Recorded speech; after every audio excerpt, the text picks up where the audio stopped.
வலய அரசியல் போக்கும் வெளிநாட்டு கொள்கையும் என்ற தலைப்பை பற்றி தான் நாங்கள் இன்றைக்கி பார்க்க போகிறோம்.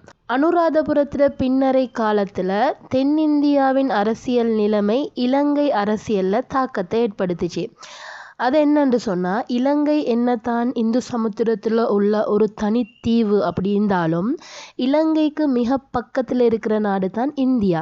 இந்த இந்தியாவில் அதுவும் முக்கியமாக தென்னிந்தியா இலங்கைக்கு மிக பக்கத்தில் இது சரியா. எனவே தென்னிந்தியாவில் நடக்கக்கூடிய அரசியல் மாற்றங்கள் இலங்கையிலையும் தாக்கத்தை ஏற்படுத்துச்சு. இப்போ அதனால் நாங்கள் தென்னிந்தியாவோட அரசியல் நிலை பற்றி கொஞ்சம் விரிவாக பார்ப்போம். முதலாவது, தென்னிந்தியாவில் இருந்த 3 முக்கியமான அரசுகளை பற்றி நாங்கள் தெரிஞ்சுக்கொள்ளணும்.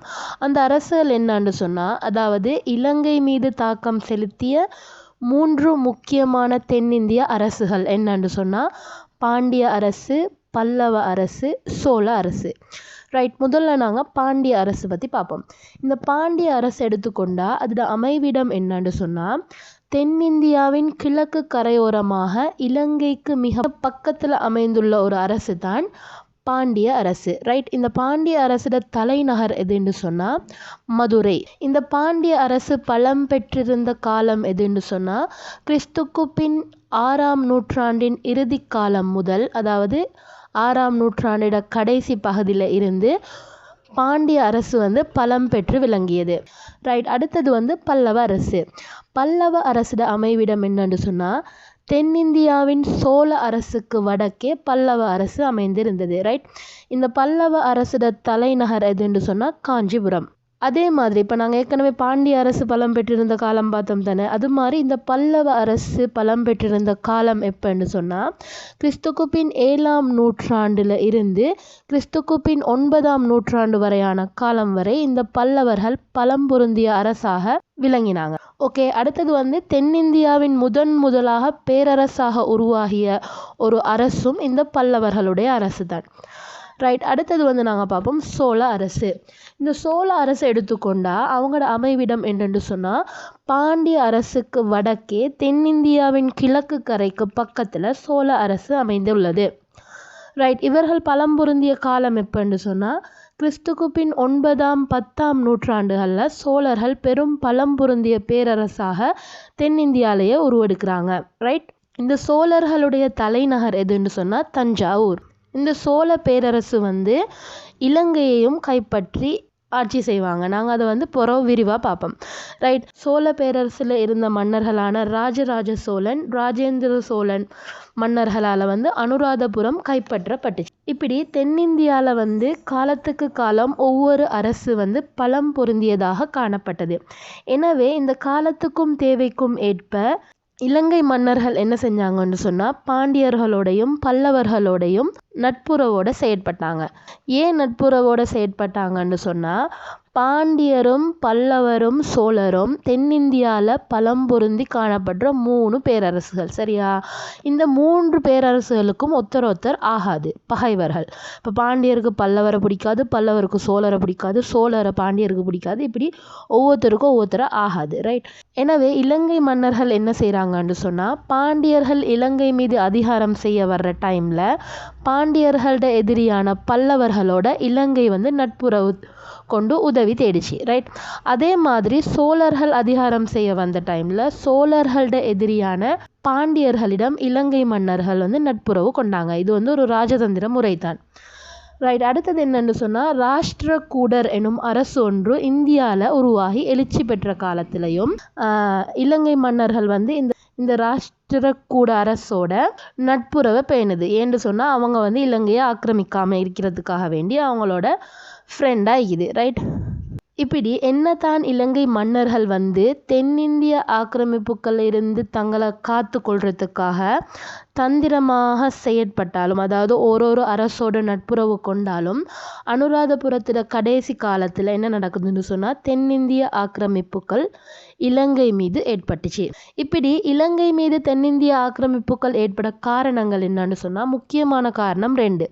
முதலாவது என்னன்னு சொன்னால், இலங்கையோட அமைவிடம். அதாவது இலங்கையோட அமைவிடம் காரணமாக இலங்கையை கைப்பற்றி 8ஆம் நூற்றாண்டில் இந்து சமுத்திரத்தின் வர்த்தக ஆதிக்கத்தை பெற்றுக்கொள்றதுக்காக வேண்டி இலங்கையை கைப்பற்றினாங்க. ஏன்னு சொன்னால் இலங்கை வந்து இந்து சமுத்திரத்துக்கு மத்தியில் இருக்குது. அதனால் வர்த்தக நடவடிக்கைகளில் ஈடுபடுறதுக்கு இலங்கை வந்து ஒரு முக்கிய பகுதியாக இருக்குது. எனவே இலங்கையை கைப்பற்றி கொண்டால் இந்து சமுத்திரத்தோட வர்த்தகத்தில் ஆதிக்கம் செலுத்தலாம். அடுத்த காரணம் என்னன்னு சொன்னால் தென்னிந்தியாவில் இருந்த பழம்பொருந்திய அரசுகளுக்கு இடையிலான அதிகார போட்டி. சரியா, யார் அதிகமான நாடுகளை கைப்பற்றுறது அப்படின்ற அவங்களுக்குள்ள அவங்க ஏற்படுத்தி கொண்ட போட்டி தான் இலங்கையை கைப்பற்றுறதுக்கும் காரணமாக இருந்துச்சு. எனவே இப்படி பல காரணங்களுக்காக வேண்டி இலங்கையை கைப்பற்றுறதுக்காக, அதாவது ஆக்கிரமித்து கொள்றதுக்காக வேண்டி தென்னிந்திய அரசுகள் வந்து காத்து கொண்டு இருந்தன. ரைட்டா, அதாவது தக்க தருணம் பார்த்து காத்துட்டிக்கிறாங்க. இலங்கையை எப்படி கைப்பற்றுறது, எப்போ கைப்பற்றுறது அப்படின்னு சொல்லி சந்தர்ப்பம் பார்த்து காத்து கொண்டிருக்கிறாங்க. இந்த நேரத்தில் இலங்கையில் என்ன நடக்குதுன்னு சொன்னால், மானாவர்ம வம்சத்தினரோட ஆட்சி வந்து அனுராதபுரத்தில் நல்ல முறையில் இருந்தாலும் கடைசி காலத்தில், அதாவது 5ஆம் மஹிந்தண்ட ஆட்சி காலத்தில் வந்து இலங்கையோட ஆட்சி வந்து பலவீனமடைஞ்சு காணப்பட்டுச்சு. அப்படின்னு சொன்னால் 5ஆம் மஹிந்தன் வந்து இலங்கையை வந்து சரியான முறையில் ஆட்சி செய்யலை. அவனுடைய காலம் என்னன்னு சொன்னால் கிறிஸ்துக்கு பின் 982 1017 வரையிலான காலம். சரியா, இந்த காலப்பகுதியில் வந்து இலங்கையோட மத்திய ஆட்சி வந்து பலவீனம் அடைஞ்சு காணப்பட்டுச்சு. அதோட இலங்கையில் வந்து மிச்சம் உள்நாட்டு பிரச்சனைகளும் காணப்பட்டுச்சு. எனவே அரசியலில் ஒரு குழப்ப நிலை இருந்துச்சு. சரியா, அதோட இலங்கையோட பொருளாதாரமும் வீழ்ச்சி அடைஞ்சு காணப்பட்டுச்சு. இப்படி பொருளாதாரம் வீழ்ச்சி அடைஞ்சு காணப்பட்டதால் என்ன நடக்குதுன்னு சொன்னால், காலத்துக்கு காலம் இந்த மானாவர்ம அரச பரம்பரையினர் என்ன செஞ்சிருந்தாங்கன்னு சொன்னால், தென்னிந்தியாவிலேருந்து இலங்கைக்கு கூலிப்படையினரை கொண்டு வந்து அனுராதபுரத்தில் தங்க வச்சுருந்தாங்க. அதோட அவங்களுக்கு சம்பளமும் கொடுத்து அவங்கள இங்கே தங்க வச்சுருந்தாங்க. இப்படி இலங்கையில் பொருளாதாரம் வீழ்ச்சி அடைஞ்சதுனால இந்த கூலிப்படையினருக்கு சம்பளம் கொடுக்க முடியாத ஒரு நிலை இலங்கையில் ஏற்பட்டுச்சு. இதனால் இந்த தென்னிந்திய கூலிப்படையினர்கள் என்ன செய்கிறாங்கன்னு சொன்னால் அரச மாளிகையை வந்து முற்றுகையிடுறாங்க. ரைட், எனவே இந்த 5ஆம் மஹிந்த மன்னன் என்ன செய்கிறான்னு சொன்னால் இந்த பிரச்சனையில் இருந்து தப்பிச்சு கொள்றதுக்காக வேண்டி ருகுணை ராச்சியத்துக்கு தப்பி ஓடுறான். இந்த இலங்கையில் உள்ள இந்த குழப்பமான அரசியல் நிலையை சாதகமாக பயன்படுத்தி கொண்ட சோழ பேரரசனான ராஜராஜ சோழ மன்னன் என்ன செய்கிறான்னு சொன்னால் இலங்கைக்கு படையெடுத்து வந்து அனுராதபுரத்தையும் பொலனறுவையையும் கைப்பற்றி கொள்கிறாங்க. சரியா, அனுராதபுரமும் பொலனறுவையும் ராசரட்டை அப்படின்னு சொல்லப்பட்டுச்சு. சரியா, இந்த ராஜரட்டையை வந்து சோழர்கள் வந்து கைப்பற்றுறாங்க. ரைட், அதோட என்ன நடக்குதுன்னு சொன்னால் இவங்க வந்து அனுராதபுரம் இத்தனை காலமும், அதாவது 14 நூற்றாண்டுகளாக தலைநகராக இருந்த அனுராதபுரத்தில் இருந்து பொலனறுவைக்கு வந்து தலைநகரை மாற்றுறாங்க. இப்படி ராஜரட்டையை கைப்பற்றின சோழர்கள் என்ன செய்கிறாங்கன்னு சொன்னால் பொலனறுவையை தலைநகராக கொண்டு சோழ பேரரசோட ஒரு பகுதியாக இலங்கையோட ராசரட்டையை ஆட்சி செய்ய தொடங்குறாங்க. எனவே இதுவரை காலமும், அதாவது கிட்டத்தட்ட 14 நூற்றாண்டுகள் சுபிட்சமான அடையாளமாக இருந்த அனுராதபுர ராசதானி வந்து 1017 வீழ்ச்சி அடைஞ்சிச்சு. ரைட், அதாவது சோழர்களால் 1017 அனுராதபுர ராசதானி வீழ்ச்சி அடைஞ்சது. ரைட், இப்படி சோழரின் பிடியில் இருந்த இலங்கையை 1070ஆம் ஆண்டு 1ஆம் விஜயபாகு மன்னன் வந்து ராஜரட்டைய சோழர்களிடமிருந்து மீட்டு இலங்கையை வந்து மீண்டும் கட்டியெழுப்பினான். ரைட்டா, அடுத்தது வந்து நாங்கள் 1ஆம் விஜயபாகு மன்னனை பற்றி தான் பார்க்கணும். அடுத்த பதிவில் 1ஆம் விஜயபாகு மன்னன் பற்றி பார்ப்போம்.